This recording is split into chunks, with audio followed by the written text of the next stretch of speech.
Innas solihina setune wong wong kang soleh bisa dadu ikut dan abotake atau den bangetake apa alaihim ing atase wong kang soleh. Wa innahu kan setune kelakuan la yusibu orang ngenani mukminan ing wong mukmin nakbatun apa musibah min saukatin saking ri fama fauqaha maka perkara fauqa kang tak tetep ing sak dhuwure ri illa khuttat kejaba den lebur anhu saking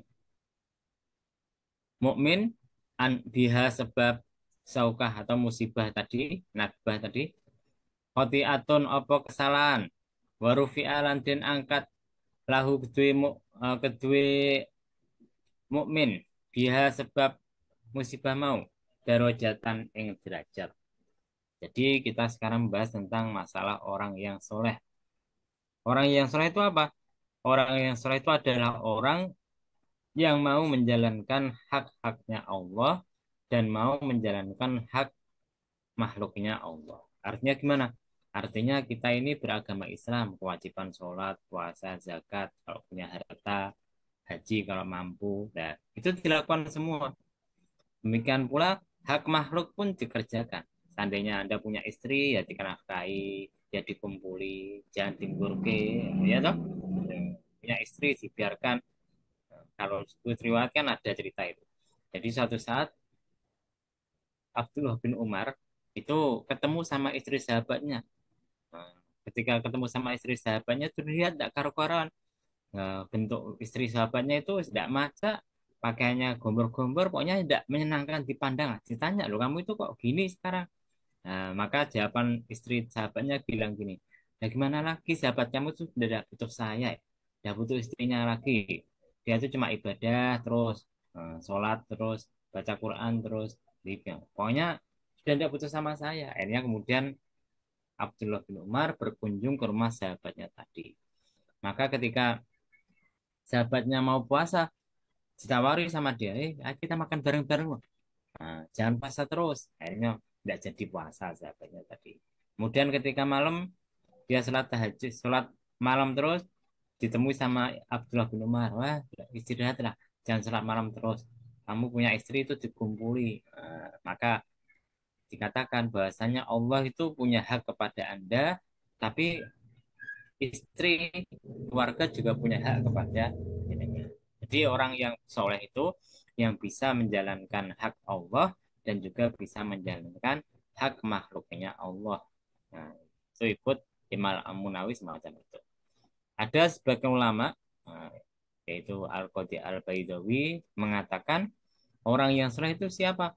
Orang yang soleh itu orang yang selalu mengerjakan ketaatan dan kemudian hartanya juga digunakan untuk jalan Allah. Itu namanya orang yang soleh. Tapi ini dikritik sama Imam Munawi. Kalau definisi semacam ini ya kasihan.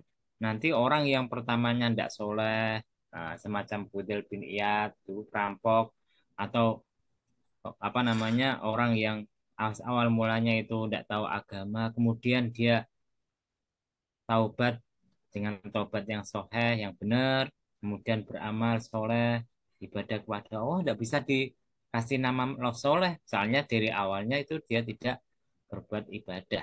Maka definisi Imam Al-Baidawi ini dikritik sama Imam Al-Munawi tidak pas.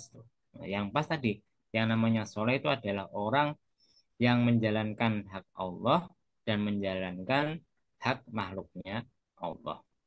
Nah, yang unik bahwasanya orang yang soleh itu adalah orang yang dicintai sama Allah Subhanahu wa taala. Nah, supaya mereka itu derajatnya semakin tinggi, nah, maka sama Allah dikasih cobaan. Jadi cobaan orang soleh itu lebih berat daripada cobaan orang-orang biasa. Jadi kalau ada orang kok pinter ngaji, rajin sholat jamaah, rajin baca Quran, kok kena musibah terus. Nah, maka itu berarti dia diuji sama Allah. Bisakah dia sabar? Bisakah dia apa namanya tidak ngerusuloh kepada makhluk sehingga nanti derajatnya diangkat sama Allah Subhanahu wa taala. Karena itu dikatakan asyadul bala balak yang paling berat itu adalah para nabi. Nah, kemudian para wali dan seterusnya, orang-orang yang soleh.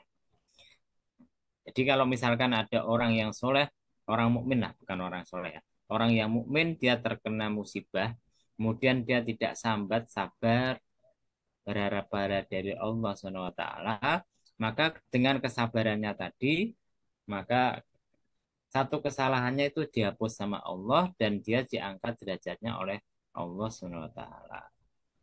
Jadi ini hadis riwayat Imam Al-Baihaqi. Betulnya juga diriwayatkan Imam Ahmad, Imam Ibnu Hibban, Imam Al-Hakim dari Siti Aisyah. Ikut Imam Al-Hakim, hadisnya adalah hadis yang sahih. Demikian pula ikut peneliti kitabnya Imam Al-Hakim yaitu Al-Zahabi. Jadi kalau kita ngaji ilmu Quran itu nanti ada cerita. Jadi ada seorang imam namanya Imam Al-Hakim, dia punya angan-angan cita-cita. Saya ingin nulis hadis-hadis yang sahih saja. Ya, harapnya pengen nyanyi Al-Bukhari sama Muslim. Jadi dia mulai mengumpulkan hadis-hadis yang sahih menurut dia, kemudian dibukukan.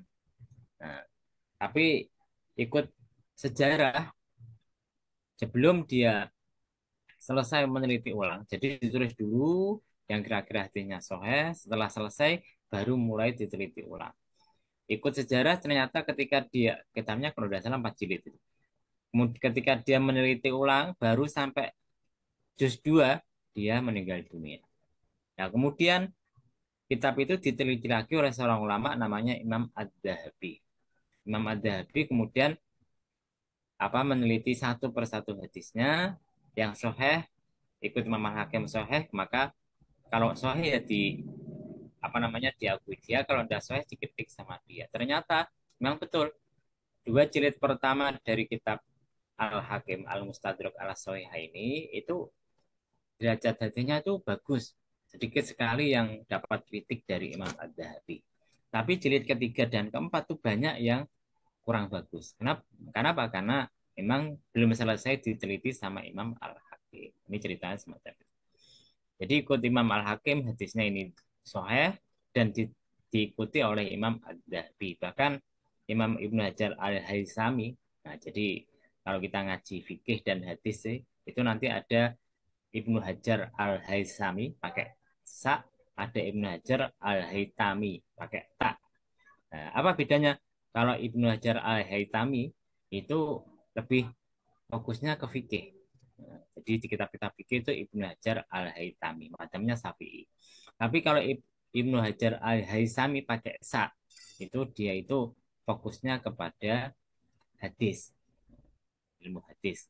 Beda beda titik ya, beda satu titik itu sudah beda orang, Al-Haytami sama Al-Haytami gitu.